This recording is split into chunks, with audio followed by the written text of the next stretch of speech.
নমস্কার, দিশা টিউশন সেন্টারে তোমাদের সবাইকে জানাই স্বাগত।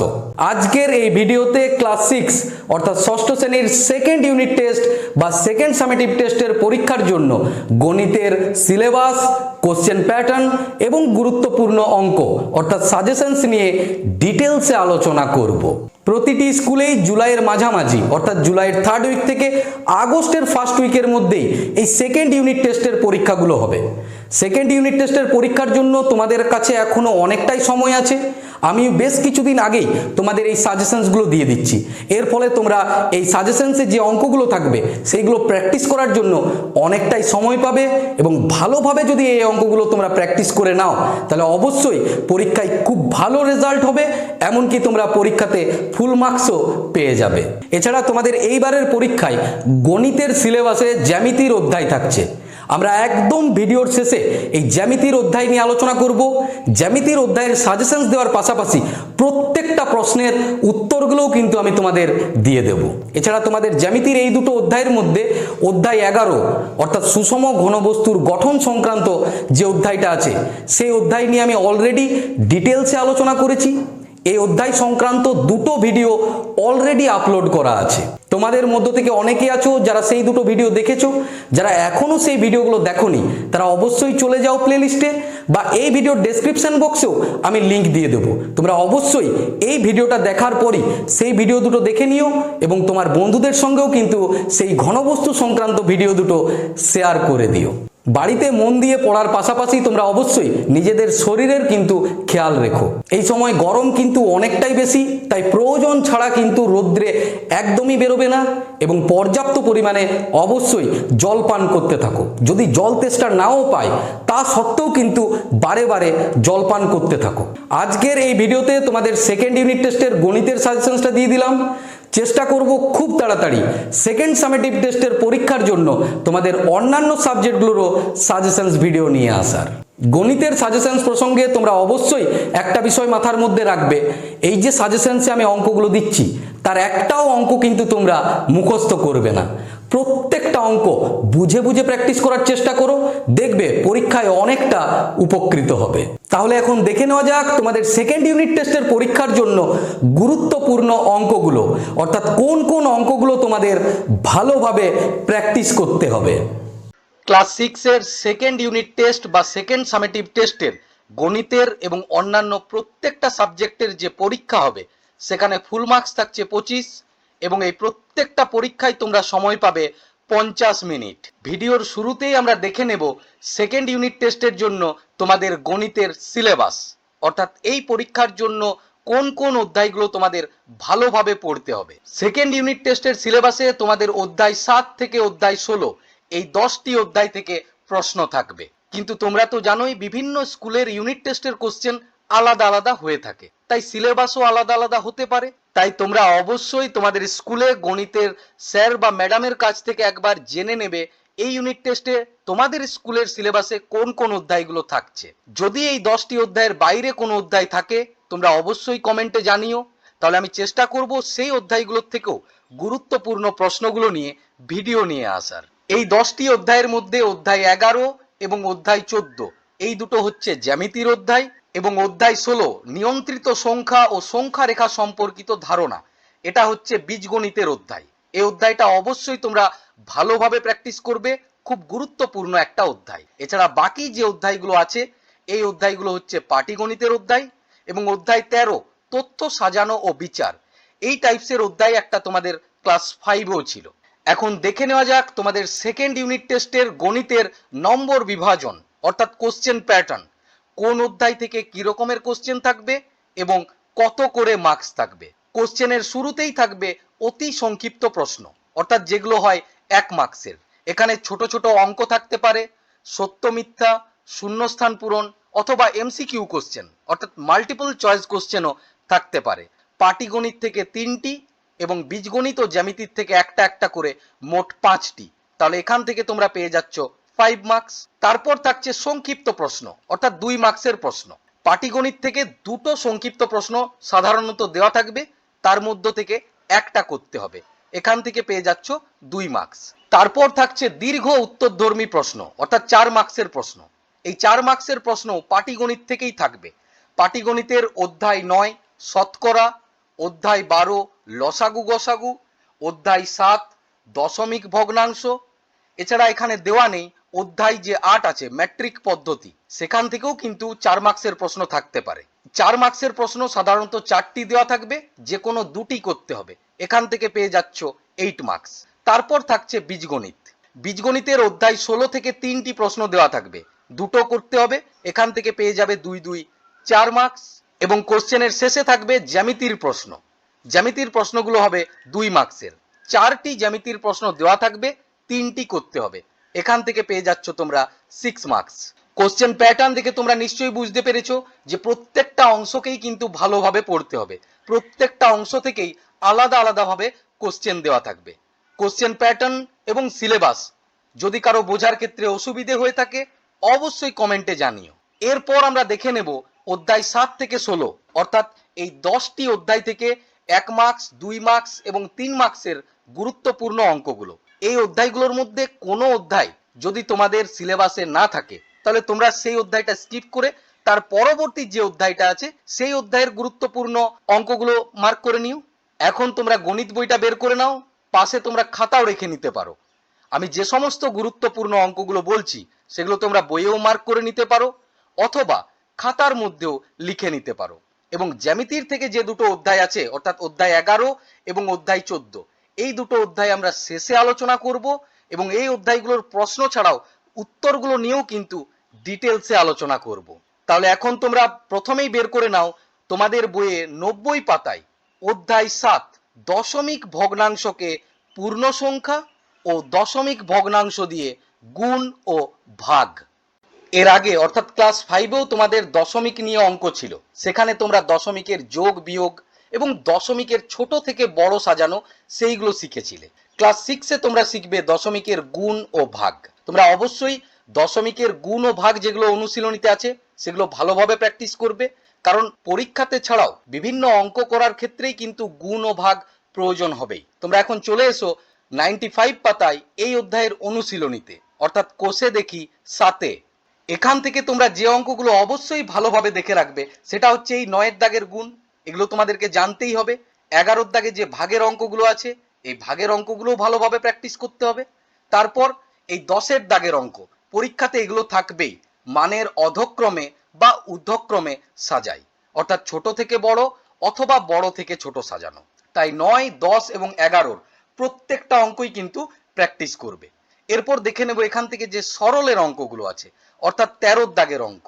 এই সরলের দাগের অঙ্কগুলো যদি থাকে এগুলো সাধারণত 2 মার্কসেই থাকবে। সরলেরও তোমরা প্রত্যেকটা দেখে রাখতেই পারো, কিন্তু তার মধ্য থেকে যেগুলো খুবই গুরুত্বপূর্ণ, আসার সম্ভাবনা সব থেকে বেশি, সেটা হচ্ছে 13-র 2 এবং 13-র 5-এর দাগ। এরপর দেখে নেওয়া যাক এই অধ্যায় থেকে যে 4 মার্কসের অঙ্কগুলো থাকবে, অর্থাৎ যেগুলো হচ্ছে ভাষার অঙ্ক। এই বছরের জন্য সব থেকে গুরুত্বপূর্ণ অঙ্কটা হচ্ছে এই 4-এর দাগ। আমার কাছে 150 টাকা আছে, আমার টাকার 0.3 অংশ দিয়ে খাতা কিনলাম এবং 0.4 অংশ দিয়ে গল্পের বই কিনলাম, এখন কত টাকা পড়ে আছে? তাহলে খাতা কিনলাম কত, টাকার 0.3, অর্থাৎ 150-এর সঙ্গে 0.3 গুণ করো। তারপর গল্পের বই কিনলাম টাকার 0.4 অংশ দিয়ে, অর্থাৎ 150-এর সঙ্গে 0.4 গুণ করো। তাহলে এই যে দুটো গুণ এলো সেই দুটোকে যোগ করো, তাহলে তুমি পেয়ে যাচ্ছ মোট তুমি কত খরচ করেছো। সেখানটার থেকে অর্থাৎ যে যোগটা পাবে সেটাকে 150 থেকে বিয়োগ করে দিলেই পেয়ে যাবে কত টাকা পড়ে আছে। বোঝা গিয়েছে নিশ্চয়ই? তাও যদি অসুবিধে হয় অবশ্যই কমেন্টে জানিও। এছাড়া এই অনুশীলনীর থেকে তোমরা 3-এর দাগ এবং 5-এর দাগ ভালোভাবে প্র্যাকটিস করবে, এই দুটোও গুরুত্বপূর্ণ। অনুশীলনীর থেকে এই অঙ্কগুলো করার পাশাপাশি আমি তোমাদেরকে বলবো আর দুটো টাইপসের অঙ্কে একটু চোখ বুলিয়ে নেবে। অনেক সময় কোশ্চেন যদি ঘুরিয়ে ফিরিয়ে থাকে তখন এই টাইপসের কোশ্চেন থাকতেও পারে, যেমন 7-এর 8 একে দশমিকে নিয়ে যাও, বা 7-এর 4 একে দশমিকে নিয়ে যাও। তাহলে দশমিকে নিয়ে যাওয়ার জন্য কি করতে হবে? এই যেমন 7-এর 8, 8 দিয়ে 7কে ভাগ করে দাও, দশমিকে যেটা এলো সেটাই অ্যান্সার। খুবই সহজ অঙ্ক, কিন্তু যদি একবার প্র্যাকটিস করে রাখো তাহলে পরীক্ষার সময় এই টাইপসের অঙ্কগুলো এলে তোমাদের করতে সুবিধে হবে। এরপর আমরা আলোচনা করব পরবর্তী অধ্যায়। চলে এসো 97 পাতায় অধ্যায় 8 ম্যাট্রিক পদ্ধতি। ম্যাট্রিক পদ্ধতি এর মানে কি? এর মানে হচ্ছে কোনো দৈর্ঘ্য, আয়তন বা ভর মাপার যে এককগুলো আছে। প্রথম কাজ হচ্ছে এখানে এই ছকটা তোমাদেরকে মনে রাখতে হবে যে কিলো, হেক্টর, ডেকা, মিটার, ডেসি, সেন্টি, মিলি। কি রকমের কোশ্চেন থাকে? যেমন দেওয়া থাকলো মনে করো যে 10 হেক্টোমিটার সমান কত মিটার। তাহলে দেখো হেক্টোমিটার থেকে যদি মিটারে যেতে হয় কত ঘর যেতে হচ্ছে? একটা, দুটো। তাহলে দুটো ঘর যদি যেতে হয় তাহলে 100 দিয়ে গুণ করতে হবে। একইভাবে যদি বলে কিলোমিটার থেকে মিটার, তাহলে দেখো কিলোমিটার থেকে মিটার মানে হচ্ছে 3টি ঘর। তাহলে সেখানে যদি যেতে হয় তাহলে 1000 দিয়ে গুণ করতে হবে। একইভাবে কোনো অঙ্কে এরকমও বলা থাকতে পারে যে মিটার থেকে কিলোমিটারে যেতে, অর্থাৎ 5000 মিটার সমান কত কিলোমিটার। তাহলে এটা আমরা উল্টো দিকে যাচ্ছি, তাই উল্টো দিকে যদি যেতে হয় তখন কি করতে হবে? ভাগ। দেখো এটাও সেই 3 ঘর, তাহলে 1000 দিয়ে ভাগ করে দিতে হবে। তাই এই অধ্যায়ের অঙ্ক করার জন্য তোমরা অবশ্যই এই ছকটাকে ভালোভাবে মনে রাখবে। এই ছকটা মনে থাকলে যে কোনো অঙ্কই সহজে করতে পারবে। এবং মনে রাখবে যদি আমরা নিচের দিকে আসি, অর্থাৎ মিটার থেকে সেন্টিমিটার হোক বা কিলোমিটার থেকে মিটারে হোক, সেক্ষেত্রে গুণ করতে হবে। এবং যদি ওপরের দিকে যাই তাহলে সেক্ষেত্রে আমাদেরকে ভাগ করতে হবে। নিশ্চয়ই ব্যাপারটা তোমাদের কাছে পরিষ্কার হয়েছে। এখন দেখে নাও এখান থেকে কোন কোন অঙ্কগুলো প্র্যাকটিস করবে। প্রথমেই চলে এসো 100 পাতায় নিজে করি 8.1-এ। নিজে করি 8.1-এ যে অঙ্কগুলো আছে এই অঙ্কগুলো হচ্ছে বিভিন্ন কনভারসেশন, অর্থাৎ কিলোমিটার থেকে হেক্টোমিটার, মিটার থেকে মিলিমিটার। তাহলে এই কনভারসেশনের জন্য কি করতে হবে? গুণ বা ভাগ। তাহলে অবশ্যই এই 8.1 এর আমি বলবো প্রত্যেকটাই দেখে রাখতে পারো। বলা মুশকিল যে কোন অঙ্কটা পরীক্ষায় থাকবে, কিন্তু এই টাইপসের অঙ্ক অবশ্যই থাকবে এবং এই অঙ্কগুলো থাকলে সাধারণত 1 মার্কসেই থাকে। এখান থেকে তার মধ্য থেকেও যেগুলো অবশ্যই ভালোভাবে দেখবে সেটা হচ্ছে 2, 3, 6, 8 এবং 9। এরপর চলে এসো 101 পাতায় নিজে করি 8.2-এ। 8.2-এ এখান থেকে একের অঙ্কগুলো দেখে রাখবে। এই যে ভগ্নাংশের না নিয়ে দশমিক বিন্দু সরিয়ে ভাগ করি, তাহলে 23-কে যখন 100 দিয়ে ভাগ করা হচ্ছে, 100-তে কতগুলো শূন্য আছে? দুটো, তাহলে দশমিক দুটো ঘর আগে চলে আসবে। আবার যদি মনে করো এটাকে 10 দিয়ে ভাগ করতাম তাহলে দশমিক একটা ঘর বাম দিকে সরতো, তখন এর অ্যান্সার হতো 2.3। খুবই সহজ অঙ্ক, এগুলো জানা থাকলে যে কোনো অঙ্ক করতেই কিন্তু সুবিধে হবে। এবং এই যে 2-এর দাগের অঙ্কগুলো আছে, এই 2-এর দাগের যেগুলো দেখবে সেটা হচ্ছে বি, সি এবং ই।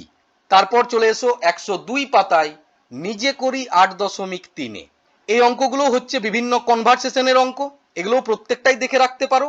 তার মধ্য থেকে 3 এবং 5 খুবই গুরুত্বপূর্ণ। এবং এরপর আমরা আলোচনা করব নিজে করি 8.4, 104 পাতায়। এখানেও যে অঙ্কগুলো আছে সেই একই অঙ্ক, বিভিন্ন কনভারসেশনের অঙ্ক। এখান থেকে তোমরা দেখে রাখবে 3-এর দাগ। এই 3-এর দাগে যে ছকটা দেওয়া আছে এরকম ছক থাকবে না পরীক্ষায়। 69.2 গ্রাম সমান কত ডেসিগ্রাম বা কত ডেকাগ্রাম বা কত সেন্টিগ্রাম, যে কোনো একটাই থাকবে। তারপর তোমরা এখান থেকে দেখবে 5। তারপর চলে এসো 7-এর দাগ। 7-এর দাগে দেখো কি বলেছে, 5 লিটার 9 সেন্টিলিটারকে সেন্টিলিটারে নিয়ে যায়। তাহলে লিটার থেকে যদি সেন্টিলিটারে যেতে হয় 100 দিয়ে গুণ করতে হবে, এবং এটা তো অলরেডি সেন্টিলিটারে আছেই। তাহলে 5 লিটারকে সেন্টিলিটারে নিয়ে গেলে হচ্ছে 500 সেন্টিলিটার, এবং তার সঙ্গে 9 সেন্টিলিটার যোগ করে দাও, অর্থাৎ এর অ্যান্সার হবে 509 সেন্টিলিটার। তাহলে নিজে করি 8.4 থেকে কোন কোনগুলো বললাম? 3, 5, 7, 9 এবং 12-র দাগ। এখান থেকে আরেকটা ব্যাপার তোমরা খাতার মধ্যে লিখে নাও, যেটা শর্ট কোশ্চেনে অনেক সময় থাকে। আয়তন পরিমাপের একক কি? আমি আবার বলছি, লিখে নাও। আয়তন পরিমাপের একক কি? আয়তন পরিমাপের একক হচ্ছে লিটার। এরপর আমরা আলোচনা করব এই অধ্যায়ের অনুশীলনী। কোষে দেখি 8। কোষে দেখি 8 থেকে এই বছর আসার সম্ভাবনা বেশি 4-এর দাগের অঙ্ক, তাই অবশ্যই খুব ভালোভাবে মন দিয়ে প্র্যাকটিস করবে। এই অঙ্কে কিছু ভুল আছে, সেগুলো তোমরা ঠিক করে নাও। 15.77 মিটার লম্বা বাঁশের, এটা বাঁশের থেকে হবে, ঠিক আছে? তাহলে কি হচ্ছে, 15.77 মিটার লম্বা বাঁশের 2.25 অংশ না, 2.25 মিটার বাদ দিয়ে বাকি অংশকে সমান 4 ভাগে ভাগ করলে প্রতি ভাগের দৈর্ঘ্য কত? তাহলে দেখো 15.77 মিটার লম্বা বাঁশ থেকে আমরা কি করেছি, 2.25 মিটার বাদ দিয়েছি। প্রথমে বিয়োগ করে নাও, যে বিয়োগ ফলটা আসবে তাকে 4 দিয়ে ভাগ করে দাও, তাহলেই উত্তর চলে আসবে। এখান থেকে তোমরা আরেকটা অঙ্ক দেখে রাখো, সেটা হচ্ছে 6-এর দাগ। এছাড়া যদি মনে হয় তিনের দাগ একটু চোখ বুলিয়ে নিতে পারো। ম্যাট্রিক পদ্ধতি থেকে এই অঙ্কগুলো প্র্যাকটিস করার পাশাপাশি তোমরা দুটো উদাহরণের অঙ্কও কিন্তু চোখ বুলিয়ে নিও। সেটা হচ্ছে 101 পাতায় উদাহরণের 12 দাগ এবং উদাহরণের 13 দাগ। এগুলো হচ্ছে সেই একই কনভারসেশনেরই অঙ্ক। এরপর আমরা আলোচনা করব খুবই গুরুত্বপূর্ণ একটা অধ্যায়। বের করে নাও 106 পাতায় শতকরা অর্থাৎ পার্সেন্টেজ। খুবই গুরুত্বপূর্ণ একটা অধ্যায়, ভালোভাবে প্র্যাকটিস করবে। ক্লাস 6 ছাড়াও পরবর্তী ক্লাসগুলোতেও এই অধ্যায়ের অঙ্ক থাকবেই। এখান থেকে তোমরা প্রথমেই এটা দেখে রাখতে পারো যে 10% মানে কি। 10% মানে হচ্ছে 100-র মধ্যে 10। এখন তোমরা বের করে নাও 111 পাতায় নিজে করি 9.2। এখান থেকে 2-এর দাগের অঙ্কগুলো দেখবে, খুবই গুরুত্বপূর্ণ অঙ্ক এবং এই অঙ্কগুলো 1 মার্কসে থাকবেই। 60-এর 10% এর মান কত? তাহলে 60 এর মানে কত হবে? গুণিত। এবং 10% মানে হয় 10/100। এরপর কাটাকুটি করলে এর অ্যান্সার চলে আসবে। দেখো, এই একটা শূন্য, এই একটা শূন্য, এই একটা শূন্য, এই একটা শূন্য, তাহলে কত থাকছে? 6। বাকি অঙ্কগুলো একই রকম। তাই এই টাইপসের অঙ্ক পরীক্ষাতে থাকবেই থাকবে। অবশ্যই এই নিজে করি 9.2 এর 2-এর দাগ ভালোভাবে প্র্যাকটিস করবে। এছাড়া যদি মনে হয় 3-এর দাগ দেখে রাখতে পারো। এখন আলোচনা করব 112 পাতায় এই অধ্যায়ের অনুশীলনী কোষে দেখি 9। 1 মার্কসের জন্য এখান থেকে তোমরা প্রথমেই দেখে রাখবে 2-এর দাগ, খুবই গুরুত্বপূর্ণ। ভগ্নাংশগুলোকে শতকরায় প্রকাশ করি। তাহলে কোনো ভগ্নাংশকে বা কোনো সংখ্যাকে শতকরায় নিয়ে যেতে গেলেই 100 দিয়ে গুণ করতে হবে। তারপর 4-এর দাগ, এটাও খুব গুরুত্বপূর্ণ। শতকরাগুলোকে সামান্য ভগ্নাংশে প্রকাশ করি। তাহলে এটা 10% দেওয়াই আছে। 10% মানে কত হবে? 10/100। এরপর কাটাকুটি করে সেটাকে ভগ্নাংশে প্রকাশ করো। এছাড়া 3-এর দাগ এবং 5-এর দাগও দেখে রাখবে। এই 2, 3, 4, 5 এগুলোর মধ্যে 2 এবং 4 সব থেকে গুরুত্বপূর্ণ, কিন্তু 1 মার্কসের কোশ্চেনে অনেক সময় 3-এর দাগ বা 5-এর দাগও থাকতে পারে। এরপর আমরা দেখে নেব এই অধ্যায় থেকে গুরুত্বপূর্ণ 2 মার্কস এবং 3 মার্কসের প্রশ্নগুলো। এই 7-এর দাগ থেকে তোমরা যেগুলো দেখবে সেটা হচ্ছে 7-এর 1, 7-এর 3 এবং সব থেকে গুরুত্বপূর্ণ অঙ্ক হচ্ছে 7-এর 4। 55 মিটার লম্বা বাসের 11 মিটার কাদা ও জলের নিচে আছে। বাসটির শতকরা কত কাদা ও জলের ওপরে আছে? তাহলে 55 মিটারের মধ্যে 11 মিটার নিচে আছে, অর্থাৎ এই দুটোকে যদি তুমি বিয়োগ করে দাও তাহলেই পেয়ে যাচ্ছ কতটা উপরে আছে। 44 মিটার। মোট বাস কত? 55। একে শতকরায় নিয়ে যেতে বলেছে, অর্থাৎ 100 দিয়ে গুণ করে দাও। এরপর এটা কাটাকুটি করলেই অ্যান্সার পেয়ে যাবে। 7-এর দাগের এই অঙ্কগুলো হচ্ছে 2 মার্কসের কোশ্চেন। এরপর চলে এসো পরের পাতায়। কোষে দেখি 9 থেকে 4 মার্কসের জন্য সব থেকে বেশি গুরুত্বপূর্ণ অঙ্কগুলো হচ্ছে 12-র দাগ, তারপর 14-র দাগ, 16-র দাগ, 18-র দাগ এবং 19-এর দাগ। এছাড়া তোমরা এখান থেকে এই 13-র দাগের অঙ্কটাও একটু দেখে রাখবে। এছাড়া এই অধ্যায় থেকে আমি আর দুটো অঙ্ক তোমাদের দিচ্ছি। সাধারণত ইউনিট টেস্টের পরীক্ষায় এই দুটো অঙ্ক আসার সম্ভাবনা অনেকটাই কম, কিন্তু বিভিন্ন স্কুলের কোশ্চেন তো আলাদা আলাদা হয়। তাই কোনো স্কুলের কোশ্চেন যদি একটু ঘুরিয়ে ফিরিয়ে থাকে তাহলে এই টাইপসের কোশ্চেন থাকতেও পারে। তাই এখান থেকে তোমরা দেখে রাখতে পারো 15-র দাগ এবং 20-র দাগ। অধ্যায় 9 শতকরার থেকে এই অঙ্কগুলো অবশ্যই ভালোভাবে প্র্যাকটিস করবে। এছাড়া 109 পাতায় চলে এসো। 109 পাতায় দেখো নিজে করি 9.1। এখানে এই যে 6-এর দাগের অঙ্কটা আছে, এই অঙ্কে একটু চোখ বুলিয়ে নিতে পারো। এরপর আমরা আলোচনা করব পরবর্তী অধ্যায়। 114 পাতায় অধ্যায় 10 আবৃত দশমিক সংখ্যা। এই অধ্যায়টা এমন একটা অধ্যায় যে অধ্যায়ের সাজেশন সাধারণত হয়ই না। তাই এই অধ্যায় থেকে আমি যে সমস্ত অঙ্কগুলো বলছি তার প্যাটার্নগুলোকে ভালো করে বুঝবে, কারণ পরীক্ষার সময় হুবহু যে সেই অঙ্কটাই থাকবে সেটা কিন্তু নয়। এবং এই অধ্যায়ের থিওরিগুলো ভালোভাবে বুঝবে। প্রথমেই যেটা তোমাদেরকে বুঝতে হবে সেটা হচ্ছে সসীম দশমিক ভগ্নাংশ এবং অসীম দশমিক ভগ্নাংশ। এর মানে কি? এই যে যেমন 3/7 আছে, এখানে যদি তোমরা 7 দিয়ে 3কে ভাগ করো তাহলে সেই ভাগটা কোনোদিনই মিলবে না। যে ভাগগুলো মিলবে না সেটা হচ্ছে অসীম দশমিক, এবং যে ভাগগুলো মিলে যাবে সেটা হচ্ছে সসীম দশমিক। কিরকম কোশ্চেন থাকবে পরীক্ষায়? হয়তো দেওয়া থাকলো 1/3, এটা সসীম দশমিক ভগ্নাংশ নাকি অসীম দশমিক ভগ্নাংশ? তাহলে তোমাকে ভাগ করে দেখে নিতে হবে। যদি ভাগটা মিলছে তাহলে সেটা হচ্ছে সসীম, না মিললে অসীম। মনে রাখবে যদি 2 বা 5 থাকে তাহলে সব ভাগই মিলে যাবে, অর্থাৎ দশমিকের পর মিলে যাবে, কিন্তু 2 বা 5 ছাড়া অন্য কোনো কিছু থাকলে সাধারণত নাও কিন্তু মিলতে পারে। তারপর চলে এসো 117 পাতায় নিজে করি 10.2। এখান থেকে তোমাদের যেটা জানতে হবে সেটা হচ্ছে শুদ্ধ আবৃত দশমিক সংখ্যা এবং মিশ্র আবৃত দশমিক সংখ্যা। এর মানে কি? দেখো, শুদ্ধ আবৃত দশমিক সংখ্যা মানে হচ্ছে যে সমস্ত আবৃত দশমিক দশমিক বিন্দুর পরই শুরু হয়। যেমন এখানে এই যে পৌনাপনিকটা শুরু হয়েছে দশমিকের পর, তাহলে এটা হচ্ছে শুদ্ধ আবৃত। এবং যে সমস্ত আবৃত দশমিক দশমিক বিন্দুর পর শুরু না হয়ে এক বা একাধিক অঙ্ক বাদ রেখে শুরু হয় তারা হচ্ছে মিশ্র আবৃত দশমিক। যেমন এই যে 0.916, এখানে 6-এর মাথায় পৌনাপনিক আছে, দশমিকের একটা দুটো ঘর পরে। তাহলে এখান থেকে কোশ্চেন কিরকম থাকবে? অপশনের কোশ্চেন থাকতে পারে বা উদাহরণ দেওয়ার কথা বলা থাকতে পারে, যে বিভিন্ন অপশনে দেওয়া থাকলো, বললো যে এদের মধ্যে কোনটা শুদ্ধ আবৃত বা মিশ্র আবৃত দশমিক সংখ্যা। বুঝতে পেরেছো কি রকমের কোশ্চেন থাকতে পারে? এরপর চলে এসো এই অধ্যায়ের অনুশীলনীতে, অর্থাৎ কোষে দেখি 10। কোষে দেখি 10 থেকে সব থেকে গুরুত্বপূর্ণ অঙ্ক হচ্ছে 3-এর দাগ। আবৃত দশমিক সংখ্যাকে ভগ্নাংশে প্রকাশ করতে হবে। এই 3-এর দাগের প্রত্যেকটাই দেখে রাখবে। তার মধ্য থেকে যেগুলো গুরুত্বপূর্ণ সেটা হচ্ছে 1, তারপর হচ্ছে 2, তারপর 5, 7, 10 এবং 14-র দাগ। আবৃত দশমিক সংখ্যাকে ভগ্নাংশে কিভাবে নিয়ে যেতে হবে সেটা একটু দেখে নাও। এখানে যেমন দেওয়া আছে 0.18, মাথায় দুটো পৌনাপৌনিক, তাহলে যেটা লেখা আছে সেটা আগে লিখে নাও, এবং দুটো পৌনাপৌনিক আছে তাহলে নিচে দুটো নয়। এখানে আবার দেখো 0.297, এখানে কিন্তু দুটো পৌনাপৌনিক মনে হলেও দুটো নেই, যেহেতু সংখ্যার প্রথম থেকে শেষ পর্যন্ত দেওয়া আছে তাহলে এর মানে হচ্ছে প্রত্যেকটাতেই পৌনাপৌনিক আছে। তাই এখানে কিভাবে লিখবো? ওপরে 297, নিচে কতগুলো পৌনাপৌনিক আছে? 3টি, তাহলে 3টি নয়। এরপর যদি মিশ্র আবৃত দশমিকে থাকে তাহলে এখানে লক্ষ্য করো, যেমন দেওয়া আছে 1.23, তাহলে প্রথমে পুরো সংখ্যাটা লিখে নাও 123, এরপর যাদের মাথায় পৌনাপৌনিক নেই সেটাকে বিয়োগ করে দাও, এবং নিচে কি হবে? কতগুলো পৌনাপৌনিক আছে? একটা, তাহলে একটা নয়, এবং দশমিকের পর যতগুলো পৌনাপৌনিক থাকবে না ততগুলো শূন্য বসবে। এখানে যেমন একটাতে শূন্য মানে পৌনাপৌনিক নেই, তাহলে এখানে একটা শূন্য বসবে। যদি এটা হতো তাহলে এখানে দেখো কতগুলো শূন্য বসেছে? দুটো।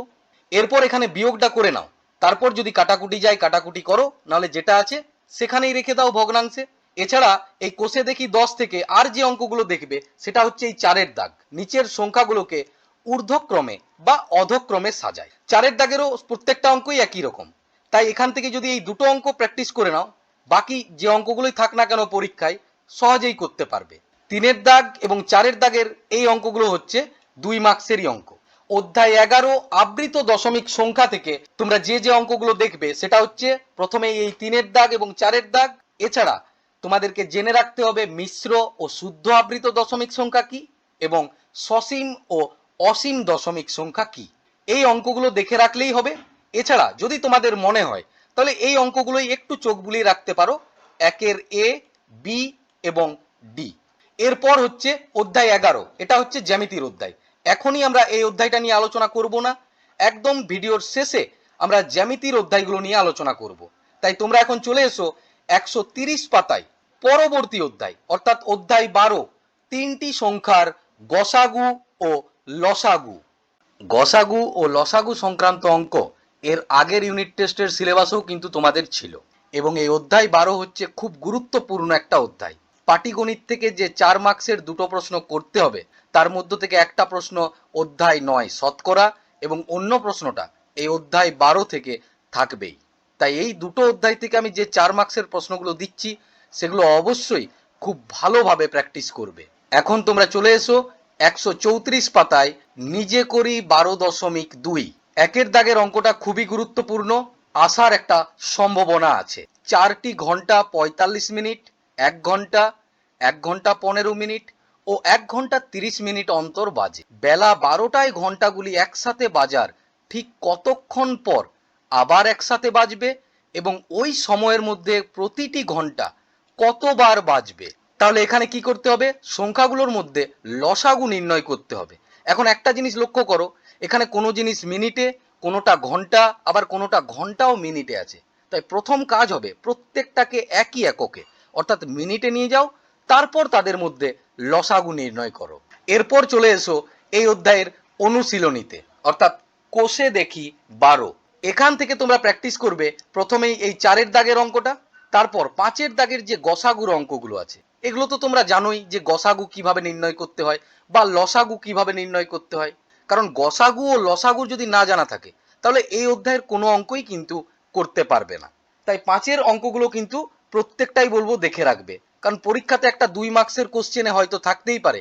তার মধ্যে থেকে এ এর দাগ খুবই গুরুত্বপূর্ণ এবং বি এর দাগও দেখে রাখবে। পরের প্রশ্নটা অর্থাৎ 6-এর অঙ্কটাও প্র্যাকটিস করবে। তারপর 9-এর দাগ কিন্তু খুব গুরুত্বপূর্ণ। ক্ষুদ্রতম সংখ্যা খুঁজি যা 15, 20, 24 ও 32 দ্বারা বিভাজ্য, অর্থাৎ সংখ্যাগুলোর মধ্যে লসাগু নির্ণয় করতে হবে। তারপর 10-এর দাগ নিচের সংখ্যাগুলো লসাগু এর মান খুঁজি।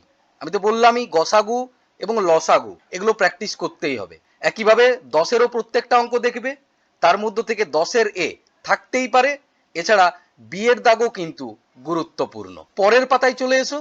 এখানে দেখো দেওয়া আছে নিচের রাশিগুলির লসাগু ও গসাগু এর মান খুঁজি। এই 11-এর দাগের লসাগু ও গসাগুর অঙ্কগুলো ভালোভাবে লক্ষ্য করো, এগুলো বিভিন্ন এককে দেওয়া আছে। তাই এই অঙ্কগুলো করতে গেলে প্রথমেই প্রত্যেকটাকে একই এককে নিয়ে যেতে হবে, তারপরেই কিন্তু এই অঙ্কগুলো করা যাবে। এখান থেকে তোমরা প্র্যাকটিস করবে 11-র খ এবং 11-র গ। তারপর চলে এসো 13-র দাগ। এই 13-র দাগের অঙ্ক কিন্তু খুব গুরুত্বপূর্ণ। দুটি সংখ্যার লসাগু ও গসাগু দেওয়া আছে, একটা সংখ্যা দেওয়া আছে, অপর সংখ্যাটি কত হবে। নিশ্চয়ই এটা তো তোমরা এর আগেও করেছো যে দুটো সংখ্যার গসাগু এবং দুটো সংখ্যার লসাগুর গুণফল সমানই হচ্ছে সংখ্যা দুটোর গুণফল। তাহলে 2175 গুণিত 145 ডিভাইড বাই যে সংখ্যাটা দেওয়া আছে 725, এরপর এদের মধ্যে কাটাকুটি করে নাও, তাহলে অপর সংখ্যা পেয়ে যাবে। তারপর তোমরা প্র্যাকটিস করবে 16-র দাগ, 19-এর দাগ এবং 21-এর দাগ। এই দুটো অঙ্ক কিন্তু খুবই গুরুত্বপূর্ণ। এছাড়া এখান থেকে 22, 23 এই দুটোও দেখে রাখবে এবং 24-এর দাগও ভালোভাবে প্র্যাকটিস করবে। কোষে দেখি 12 থেকে এই যে সমস্ত প্রশ্নগুলো দিলাম নিশ্চয়ই মার্ক করে নিয়েছো। এই অঙ্কগুলো এখান থেকে প্র্যাকটিস করলেই তোমরা অবশ্যই 4 মার্কসের একটা কোশ্চেন পাবেই। এছাড়া যদি তোমাদের মনে হয় এখান থেকে এই 14-র দাগের অঙ্কটা একটু দেখে রাখো। এছাড়া আরেকটা অঙ্ক বলবো একটু দেখে রাখতে পারো। চলে এসো 132 পাতায় নিজে করি 12.1। এখান থেকে এই 1-এর দাগের অঙ্কে একটু চোখ বুলিয়ে নিও। এছাড়া তোমাদের এখান থেকে দুটো অতি সংক্ষিপ্ত প্রশ্ন অর্থাৎ 1 মার্কসের প্রশ্ন প্রায়ই থাকে, তাই সেই দুটো প্রশ্ন আমি তোমাদের একটু বলে দিচ্ছি, তোমরা খাতার মধ্যে লিখে নাও। প্রথম প্রশ্নটা হচ্ছে পরস্পর মৌলিক সংখ্যার গসাগু কত এবং পরস্পর মৌলিক সংখ্যার লসাগু কত। পরস্পর মৌলিক সংখ্যার গসাগু হবে 1 এবং পরস্পর মৌলিক সংখ্যার লসাগু হবে সংখ্যাগুলির গুণফল। এবং পরের প্রশ্নটা হচ্ছে দুটি সংখ্যার গসাগু গুণিত লসাগু সমান ড্যাশ। দুটি সংখ্যার গসাগু গুণিত লসাগু সমান হচ্ছে সংখ্যা দুটির গুণফল। নিশ্চয়ই তোমরা প্রশ্নগুলো এবং তার পাশে পাশে উত্তরগুলো লিখে নিয়েছো। আমি আরেকবার বলছি, সেগুলো তোমরা মিলিয়ে নাও। পরস্পর মৌলিক সংখ্যার গসাগু কত এবং পরস্পর মৌলিক সংখ্যার লসাগু কত। পরের প্রশ্ন হচ্ছে দুটি সংখ্যার গসাগু গুণিত লসাগু সমান কত। এরপর আমরা আলোচনা করব পরবর্তী অধ্যায় অর্থাৎ 138 পাতায় অধ্যায় 13 তথ্য সাজানো ও বিচার। এই অধ্যায়ের প্রত্যেকটা অঙ্কই একই রকম, তাই এই অধ্যায়ের 1-2 অঙ্ক যদি ভালোভাবে প্র্যাকটিস করে নাও তাহলে পরীক্ষাতে যদি এর বাইরে অন্য অঙ্ক থাকে আমি কিন্তু নিশ্চিত তোমরা সেই অঙ্কগুলোও করতে পারবে। এবং এই অধ্যায়ের অঙ্কগুলো ভালোভাবে প্র্যাকটিস করতেই হবে, কারণ শুধুমাত্র এটা যে ক্লাস 6-এ আছে তা নয়, ক্লাস 7-এও কিন্তু এই অধ্যায়ের অঙ্কগুলো প্রয়োজন হবে। এই অধ্যায় থেকে আমি তোমাদের দুটো অঙ্ক বলবো, যে দুটো অঙ্ক যদি তোমরা প্র্যাকটিস করো তাহলে পরীক্ষাতে আশা করি সেই দুটো অঙ্কই থাকবে। এই দুটো অঙ্ক যদি বুঝে প্র্যাকটিস করতে পারো তাহলে অন্য অঙ্কগুলোও কিন্তু করতে পারবে। প্রথম অঙ্কটা হচ্ছে এই 7-এর দাগ। এখানে একটা স্তম্ভ চিত্র তৈরি করতে হবে। দেওয়া আছে সপ্তাহের বার এবং ব্যাগ বিক্রির সংখ্যা, অর্থাৎ কোন বারে কতগুলো ব্যাগ বিক্রি হয়েছে। এই অঙ্কগুলো কিভাবে করতে হয়, এখানে দুটো অক্ষ নিতে হবে, একটা এক্স অক্ষ এবং অন্যটা ওয়াই অক্ষ। যেগুলো পরিসংখ্যা থাকবে অর্থাৎ সংখ্যাগুলো সেগুলো হচ্ছে এই ওয়াই অক্ষ বরাবর ওপরের দিকে, এবং যে তথ্যের উপরে এই স্তম্ভচিত্র তৈরি করতে বলা থাকবে সেইগুলো হবে এই এক্স অক্ষ বরাবর। এখন প্রথম কাজ হচ্ছে তোমাদেরকে এই স্কেলিংটা ঠিক করে করতে হবে, অর্থাৎ এক একটা ঘর সমান কত করে নিতে হবে। এখানে লক্ষ্য করো 40, 30, 35, 25 এরকম দেওয়া আছে। তাহলে আমরা যদি এক একটা ঘর 5 করে নিই তাহলেই কিন্তু এই অঙ্কটা তুমি করতে পারবে। অর্থাৎ প্রথমেরটা 5, তারপর 10, তারপর 15, এইভাবে এই স্কেলিংটা করে নাও তুমি 40 পর্যন্ত। আর এই সাইডে পরপর বারগুলো লিখো, সোমবার, মঙ্গলবার, বুধবার, বৃহস্পতিবার। তারপর দেখো সোমবার দেওয়া আছে 40টি ব্যাগ, তাহলে সোমবারের ঘরে 40 পর্যন্ত নিয়ে যাও। মঙ্গলবার দেওয়া আছে 30 পর্যন্ত, মনে করো এই পর্যন্ত 30, তাহলে মঙ্গলবার এটা 30 পর্যন্ত করে দাও। এই প্রত্যেকটা জিনিসই কিন্তু পেন্সিলের সাহায্যে করবে। বোঝা যাচ্ছে কি বলছি? স্কেলিং যদি ঠিক করে করো তাহলে অঙ্কগুলো করতে সুবিধে হবে। এছাড়া এখান থেকে তুমি দেখে রাখবে 3-এর দাগ। 3-এর দাগের অঙ্কে দেখো বিভিন্ন ফল দেওয়া আছে এবং কোন ফল কতজন বন্ধু খেতে ভালোবাসে। এখানে যেটা দেওয়া আছে 4, 6, 2 এরকম। তাহলে আমাদেরকে এখানে যে ঘরটা বানাতে হবে সেটা কি করতে হবে? প্রত্যেকটা ঘর এক এক করে নিতে হবে। অর্থাৎ প্রথমেরটা 1, তারপরেরটা 2, তারপরেরটা 3। তাহলে এই স্তম্ভ চিত্রটা তোমরা করতে পারবে। তাহলে কোষে দেখি 13 থেকে 7 এবং 3 এই দুটো ভালোভাবে প্র্যাকটিস করো স্তম্ভ চিত্র।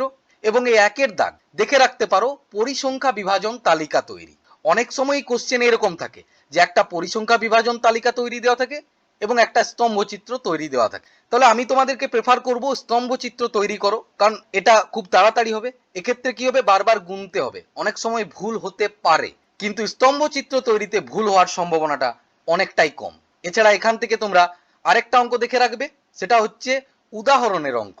চলে এসো 145 পাতায়, এই 6-এর দাগের অঙ্কটা। একটু আগেই যে অঙ্কটা আলোচনা করলাম যে কোন ফল কতজন বন্ধু ভালোবাসে, এটাও দেখো অনেকটা সেই রকমের অঙ্ক। অর্থাৎ প্রত্যেকটা ঘর এরকম এক এক করে নিয়ে যেতে হবে। নিশ্চয়ই তোমাদের ব্যাপারগুলো বোঝা যাচ্ছে। যদি অসুবিধে হয় অবশ্যই কমেন্টে জানাও।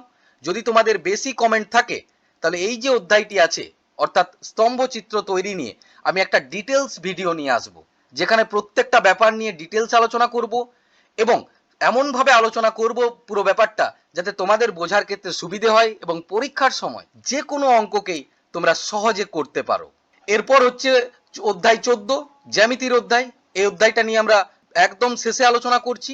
এখন চলে এসো তার পরের অধ্যায়ে, অর্থাৎ অধ্যায় 15, ক্ষেত্রফল ও পরিসীমা নির্ণয়। এর আগের ক্লাসে অর্থাৎ ক্লাস 5এও তোমরা ক্ষেত্রফল ও পরিসীমা নির্ণয় সংক্রান্ত অঙ্ক করেছো। ক্লাস 6-এ তোমাদের এখানে সেরকম কোনো অঙ্ক দেওয়া নেই, তাই এখান থেকে আমি কোনো সাজেশনস দিচ্ছি না।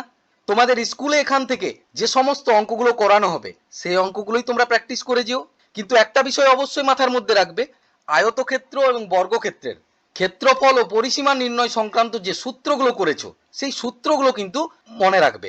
সূত্রগুলো যদি মনে থাকে তাহলে এই অধ্যায়ের অঙ্কগুলো করতে সহজ হবে। যদি কেউ সূত্রগুলো ভুলে গিয়ে থাকো, দেখো এখানে আমি এই সূত্রগুলো দিয়ে দিয়েছি, তোমরা এগুলো খাতার মধ্যে লিখে নাও, মাঝে মাঝে পড়বে, প্রত্যেকটা সূত্রই কিন্তু তোমার মনে থাকবে। এরপর চলে এসো 159 পাতায় খুব গুরুত্বপূর্ণ একটা অধ্যায়ে, অর্থাৎ অধ্যায় 16, নিয়ন্ত্রিত সংখ্যা ও সংখ্যারেখা সম্পর্কিত ধারণা।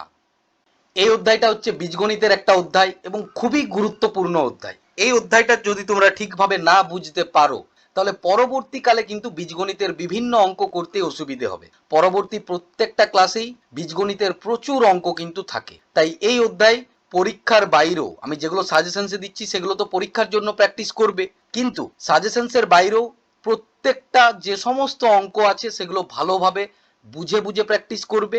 যদি তোমাদের এই অধ্যায়ের অঙ্কগুলোতে অসুবিধে হয় কমেন্টে জানাও, আমি তাহলে এই অধ্যায় নিয়েও একটা ডিটেলস ভিডিও নিয়ে আসব। এই অধ্যায়ে তোমরা শিখবে বীজগণিতের যোগ কিভাবে করতে হয়, বিয়োগ কিভাবে করতে হয়, পরম মান কি, বীজগণিতের কিভাবে ছোট থেকে বড় নির্ণয় করতে হবে, তারপর সংযোগ নিয়ম, বিনিময় নিয়ম। তাই এই সমস্ত প্রত্যেকটা জিনিস কিন্তু ভালোভাবে বুঝে বুঝে পড়তে থাকবে, প্র্যাকটিস করতে থাকবে। এখন চলে এসো 164 পাতায় কোষে দেখি 16.1। আমরা দেখে নেব পরীক্ষার জন্য কোন কোন অঙ্কগুলো আমাদের ভালোভাবে প্র্যাকটিস করতে হবে। তোমরা এখান থেকে দেখে রাখবে 2-এর দাগ, নিচের রাশিগুলো কি বোঝায় লিখি। যেমন -10 টাকা লাভ, এর মানে কি? এর মানে হচ্ছে 10 টাকা ক্ষতি। বা -15 মিটার ওপরে, এর মানে হচ্ছে 15 মিটার নিচে। পরের পাতায় চলে এসো, এখান থেকে খুব গুরুত্বপূর্ণ যেগুলো পরীক্ষাতে থাকবেই, নিচের রাশিগুলির বিপরীত রাশি খুঁজি। প্রথমেরটা দেখো 10 টাকা ব্যয়, তাহলে ব্যয়ের বিপরীত কি হয়? আয়, অর্থাৎ বিপরীত হবে 10 টাকা আয়। পরেরটা দেখো দেওয়া আছে -15 মিটার ওপরে ওঠা। তাহলে এটা কি হবে? -15 মিটার ওপরে ওঠার বিপরীত হচ্ছে নিচে নামা। বোঝা যাচ্ছে? খুবই সহজ অঙ্ক, কিন্তু ব্যাপারগুলোকে জানতে হবে। তারপর 5-এর দাগও কিন্তু গুরুত্বপূর্ণ, যেগুলোর মধ্যে কোনটা বড় বা কোনটা ছোট, অথবা গ্রেটার দেন লেস দেন চিহ্ন বসাও। 2-এর অঙ্কটা লক্ষ্য করো, 0 এবং -6, এদের মধ্যে কোনটা বড় এবং কোনটা ছোট। তাহলে 0 হচ্ছে বড় এবং -6 হচ্ছে ছোট। আবার যদি এখানে লক্ষ্য করো, -8 এবং -10, এখানে -8 হচ্ছে বড়, -10 হচ্ছে ছোট। অর্থাৎ আমাদের যদি একটা সংখ্যা রেখা তৈরি করি, তাহলে 0-র ডান দিকে আমরা যত যাব সেই সংখ্যার মান বাড়বে। যেমন 8 আর 10 যদি থাকে, 8 আগে আছে, 10 পরে আছে, তাহলে 10 হচ্ছে বড়, 8 হচ্ছে ছোট। কিন্তু যদি আমরা 0-র বাম দিকে যাই, তাহলে বাম দিকে কি হয়? -1 -2 এরকম থাকে। তাহলে এখানে থাকছে -8, -10 তারপর থাকছে। তাহলে 0-র বাম দিকে যত যাওয়া যায় সংখ্যার মান তত কমতে থাকে। অর্থাৎ এখানে -8ই হবে বড়, -10 হবে ছোট।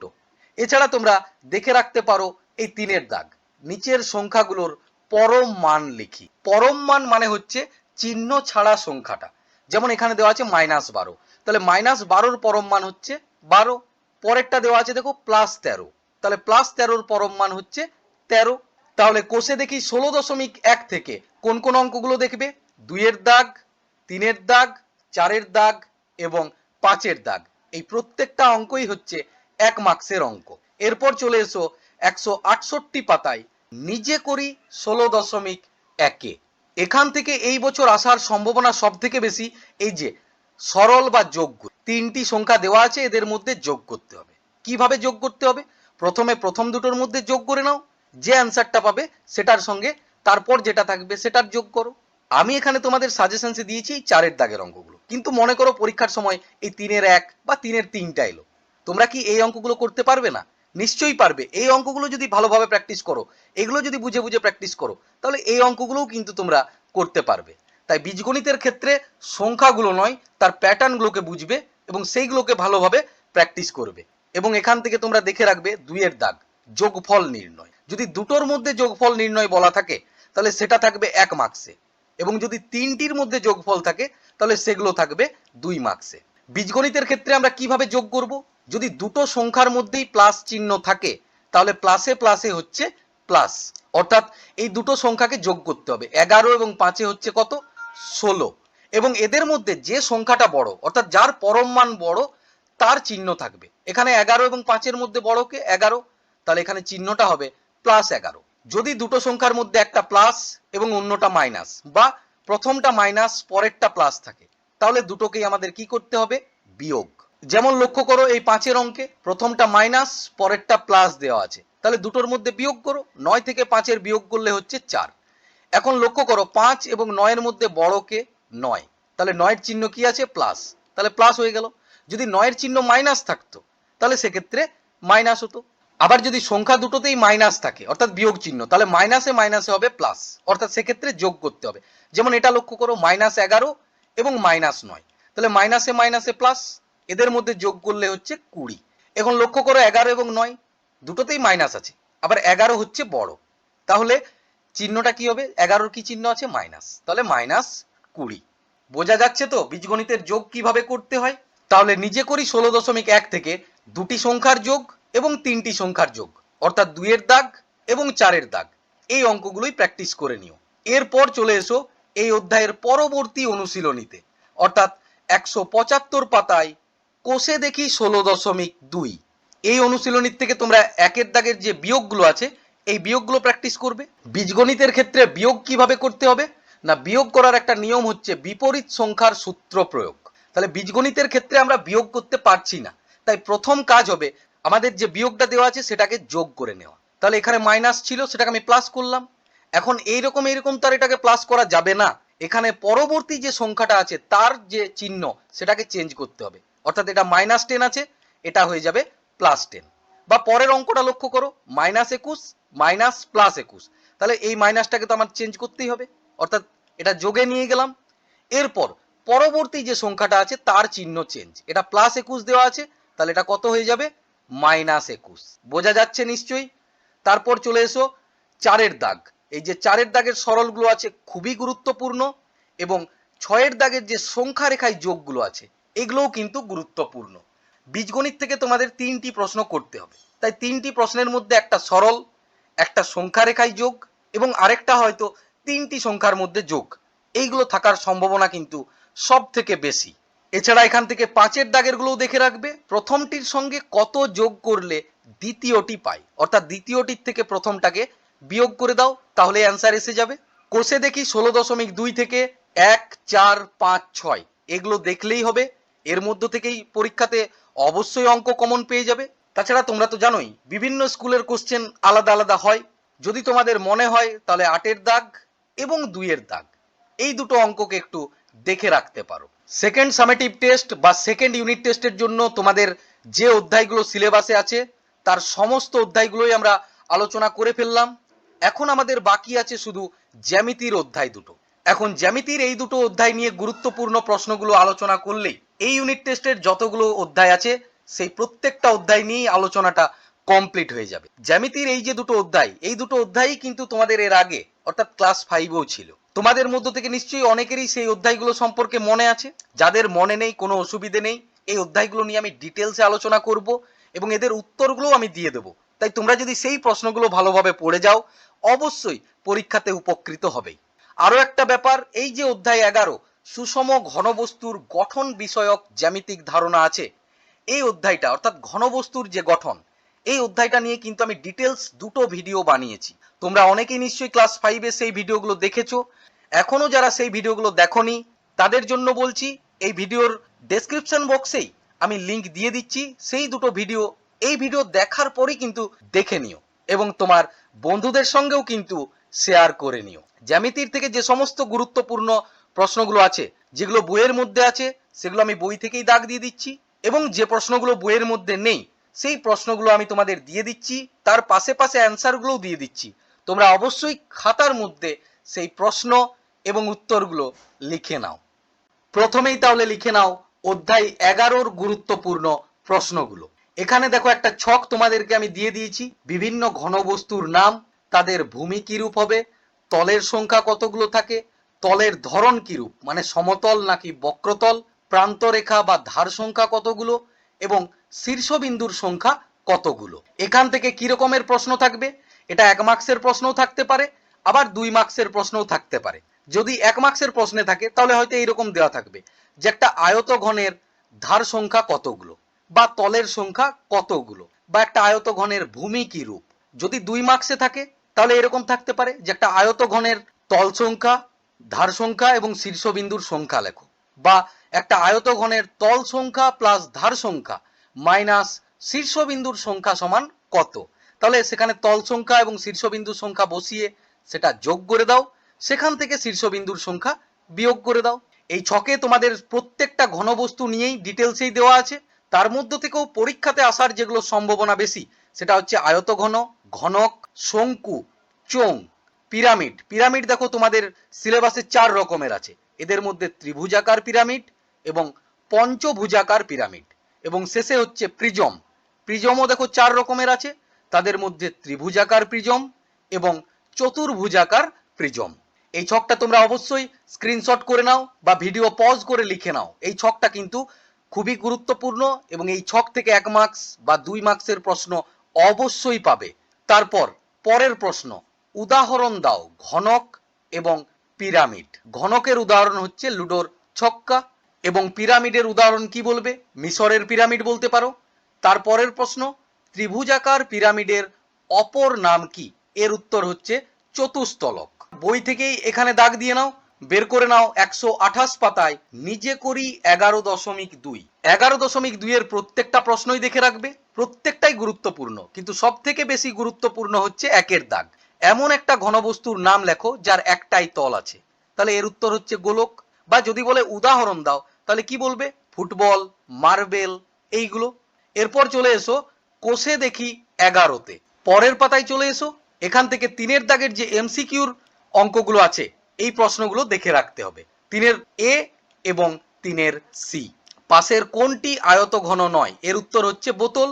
সি এরটাই কি বলেছে, একটা তল দিয়ে তৈরি ঘনবস্তু হলো, এর উত্তর হচ্ছে বল। অধ্যায় 11 থেকে এই প্রশ্নগুলোই ভালোভাবে পড়ে নাও, অবশ্যই এর মধ্য থেকেই কমন পেয়ে যাবে। এরপর আমরা আলোচনা করব জ্যামিতির পরবর্তী অধ্যায়, অর্থাৎ অধ্যায় 14, রেখা, রেখাংশ, রশ্মি ও বিন্দু বিষয়ক বিস্তৃত ধারণা। লিখে নাও এখান থেকে প্রথমেই 2 মার্কসের গুরুত্বপূর্ণ প্রশ্নগুলো। সমবিন্দু সরল রেখা কাকে বলে? একাধিক সরল রেখা একটি নির্দিষ্ট বিন্দুতে যদি মিলিত হয় তাহলে এই বিন্দুটাকে বলা হয় সমবিন্দু, এবং এই যে রেখাগুলো আছে এই রেখাগুলোকে বলা হয় সমবিন্দু সরল রেখা। প্রশ্ন কিরকম ভাবে থাকবে যে চিত্র সহ সংজ্ঞা লেখো সমবিন্দু সরল রেখা, অথবা এইভাবেও বলা থাকতে পারে সমবিন্দু সরল রেখা কাকে বলে। পরীক্ষায় যদি ভালো মার্কস পেতে চাও তাহলে অবশ্যই একটা বিষয় মাথার মধ্যে রাখবে, প্রশ্নে বলা থাকুক বা না থাকুক, জ্যামিতির যে সমস্ত সংজ্ঞাগুলো বলা থাকবে সেখানে চিত্র অবশ্যই অঙ্কন করবে, এবং এই চিত্রগুলো পেন্সিলের সাহায্যে অঙ্কন করবে। পরের প্রশ্ন হচ্ছে পার্থক্য লেখো রেখা ও রেখাংশ। তাহলে রেখার কোনো প্রান্ত বিন্দু নেই, কারণ রেখাকে আমরা 2 দিকেই বাড়াতে পারি। রেখাংশের অবশ্যই প্রান্ত বিন্দু আছে। কতগুলো প্রান্ত বিন্দু আছে? 2টো। রেখার দৈর্ঘ্য মাপা যায় না, রেখাংশের দৈর্ঘ্য মাপা যায়।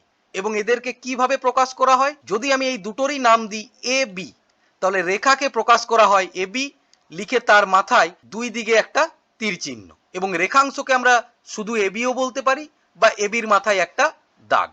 এরপর এখান থেকে 2 মার্কসের জন্য আর 3টি সংজ্ঞা তোমরা অবশ্যই দেখে রাখবে। প্রথমটা হচ্ছে সমরেখ বিন্দু, তারপর সমান্তরাল সরল রেখা এবং পরস্পর ছেদী সরল রেখা। এগুলো নিয়ে আর আমি আলোচনা করছি না, তোমরা ভিডিও পজ করে সংজ্ঞাগুলো লিখে নেবে এবং তার চিত্রটাও অঙ্কন করে নেবে। এখন আমরা দেখে নেব এখান থেকে 1 মার্কসের গুরুত্বপূর্ণ প্রশ্ন। 3টি সরল রেখা একই বিন্দু দিয়ে গেলে তাকে কি বলে? এই যে 3টি সরল রেখা যদি একই বিন্দু দিয়ে যায় তাহলে সেই বিন্দুটাকে বলা হয় সমবিন্দু। পরের প্রশ্ন হচ্ছে বিন্দুর কয়টি মাত্রা? মনে রাখবে বিন্দুর কিন্তু কোনো মাত্রা নেই, বিন্দু হচ্ছে একটা মাত্রাহীন রাশি, কিন্তু বিন্দুর একটা অবস্থান আছে। জ্যামিতির থেকে তাহলে যে প্রশ্নগুলো দিলাম এগুলো নিশ্চয়ই তোমরা লিখে নিয়েছো। যাদের উত্তর জানা নেই অবশ্যই পাশে পাশে উত্তরগুলোও কিন্তু লিখে নেবে। এই ছিল তোমাদের সেকেন্ড ইউনিট টেস্টের পরীক্ষার জন্য গুরুত্বপূর্ণ অঙ্কগুলো। এখানে যে সমস্ত অঙ্কগুলো দিলাম এই প্রত্যেকটি অঙ্ক বাড়িতে ভালোভাবে বুঝে বুঝে মন দিয়ে প্র্যাকটিস করতে থাকো। যদি কোনো অঙ্ক করার ক্ষেত্রে বা বোঝার ক্ষেত্রে অসুবিধে হয় তাহলে অবশ্যই কমেন্ট বক্সে কমেন্ট করো, অথবা নিচে যে নাম্বারটা দিলাম এই নাম্বারে হোয়াটসঅ্যাপ করতে পারো। মনে রাখবে শুধুমাত্র এই নাম্বারে কিন্তু তোমরা হোয়াটসঅ্যাপই করবে। এছাড়া তোমরা তো জানোই প্রত্যেকটা স্কুলেরই ইউনিট টেস্টের কোশ্চেন আলাদা আলাদা হয়, তাই অবশ্যই আমার দেওয়া সাজেশনসের বাইরেও তোমাদের স্কুলে যে সমস্ত অঙ্কগুলো করানো হবে তোমরা সেই অঙ্কগুলোও কিন্তু বাড়িতে ভালোভাবে মন দিয়ে প্র্যাকটিস করতে থাকবে। এবং অবশ্যই স্কুলে একবার জেনে নিও তোমাদের এই সেকেন্ড ইউনিট টেস্টের পরীক্ষার গণিতের সিলেবাস, অর্থাৎ এই পরীক্ষায় তোমাদের কোন কোন অধ্যায়গুলো থাকছে। আজকের ভিডিওতে যে অধ্যায়গুলো আলোচনা করলাম যদি এই অধ্যায়গুলোর বাইরে কোনো অধ্যায় থাকে তোমরা অবশ্যই কমেন্টে জানিয়ে দিও। আমি চেষ্টা করব সেই অধ্যায়গুলোর থেকেও গুরুত্বপূর্ণ অঙ্কগুলো নিয়ে ভিডিও নিয়ে আসার।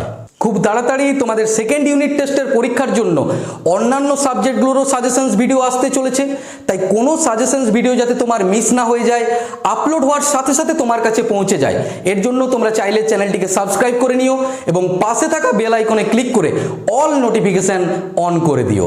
ভিডিও ভালো লাগলে ভিডিওতে একটা লাইক করে দিও এবং এই সাজেশনস ভিডিওগুলো তোমার বন্ধুদের সঙ্গে শেয়ার করতে কিন্তু একদমই ভুলবে না। আজ তাহলে এই পর্যন্তই, তোমাদের সঙ্গে দেখা হবে এর পরের ভিডিওতে। এখন কিন্তু গরম অনেকটাই বেশি, তাই অবশ্যই প্রয়োজন না হলে রোদ্রে একদমই বেরোবে না এবং পর্যাপ্ত পরিমাণে তোমরা পানীয় জল পান করতে থাকো। যদি জল তেষ্টা নাও পায় তা সত্ত্বেও কিন্তু মাঝে মাঝে অবশ্যই জল পান করবেই। তাই অবশ্যই পড়াশোনা করার পাশাপাশি তোমরা প্রত্যেকেই নিজের শরীরের কিন্তু যত্ন নিও। সবাই সুস্থ থেকো, ভালো থেকো।